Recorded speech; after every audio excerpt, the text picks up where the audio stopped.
So in this video we are going to talk about the topologies. Topologies is the arrangement of a network on how to connect, how to transfer the data. So these are different types of topologies. First I thought to write some notes on these topologies, but during the pen test point of view, you just scan every computer in the network, right? So that's why I thought these topologies are not that much important, but you need to know about these topologies. So let's start with this bottom one, bus topology. In the bus topology, all the computers are connected to single cable, and this transfers the data through this cable only, right? If this computer wants to connect or send data to this computer, it will throw in a single cable, and in that cable the data gets transferred.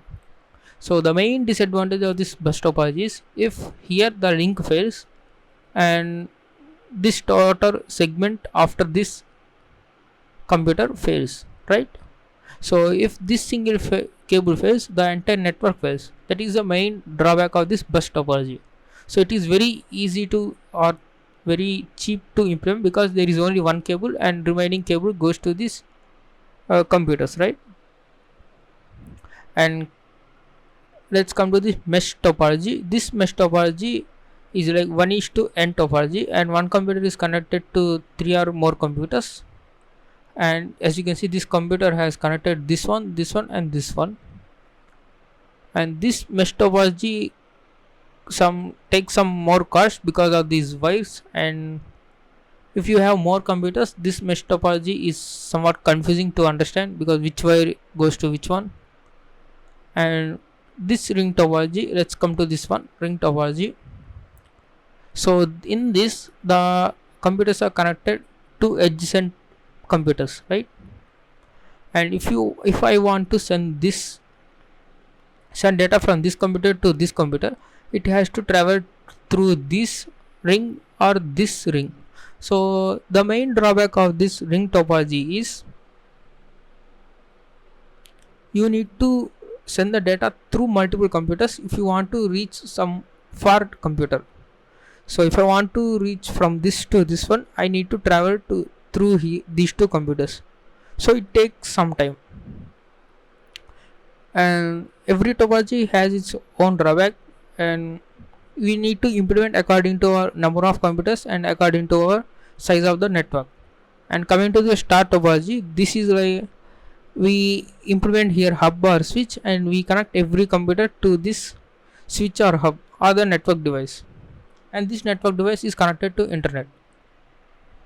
So the main drawback is if there is 100 computers connected to this switch, or say 50 computers, then if everyone tries to send at the same time, the congestion takes place. So it's like denial of service, but it's not that much denial of service, but somewhat congestion takes place when there is only single device handling the every request. So if this single device fails, then whole network fails, right?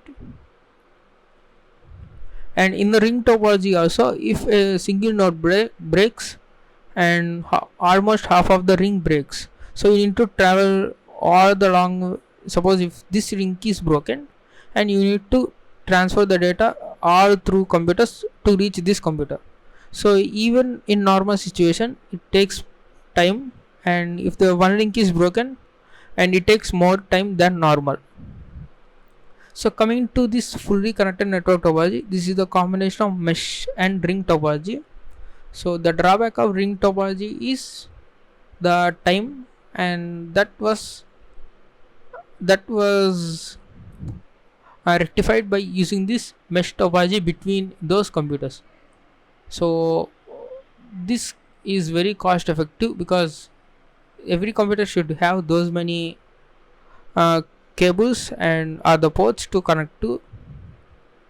And this topology advantage is even if single link fails, there will be another backup link, right?